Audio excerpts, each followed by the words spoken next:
It's Saturday night. You've just grabbed your favorite drink, texted your squad, and you're ready to dive into some intense Valorant ranked action. You launched the game hard, pumping, only to be met with that dreaded error message van of service unavailable. Oh, the absolute worst. Right, it feels like the universe is conspiring against your clutch plays, locking you out of the game you love.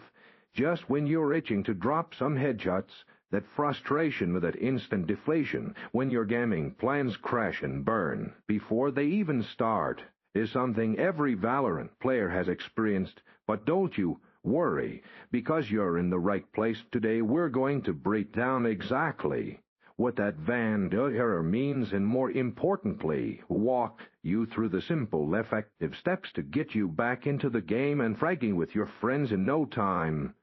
Get ready to banish that service unavailable message for good. The very first thing you should always check when you see service unavailable isn't your own setup, but the game servers themselves. Sometimes Riot Games is performing maintenance or experiencing an outage, which means no one can connect. Head over to the official Valorant service status page or their social media channels like Twitter to see if there are any widespread issues. If the servers are down, unfortunately, all you can do is kick back, relax, and wait for them to come back whole.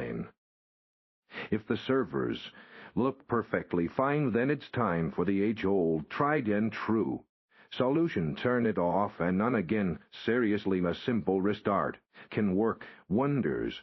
Completely close out of Valorant, then shut down your computer. Give it a full minute or two before booting it back up. This clears out any temporary glitches, resets your network connection, and can often resolve minor software conflicts that might be causing the vandal error. Next up, let's make sure your internet connection isn't playing tricks on you. Even if other applications seem to work, a shaky or inconsistent connection can prevent Valorant from properly authenticating with the servers. Pray power cycling your router and modem. Unplug them both for about seconds, then plug them back in. If you're on Wi-Fi, consider switching to an Ethernet cable for a more stable connection, and perhaps even flush Jordan's catchy as a quick network reset. Your computer's security software, while essential, can sometimes be a bit overzealous and accidentally block Valorant or its anti-cheat system Vanguard from connecting to the internet. Temporarily disabling your firewall and antivirus software just for a moment to test them or enable can help identify if they are the culprits. If that solves the problem, you'll need to add Valorant and Vanguard as exceptions to your security programs to allow them to communicate freely.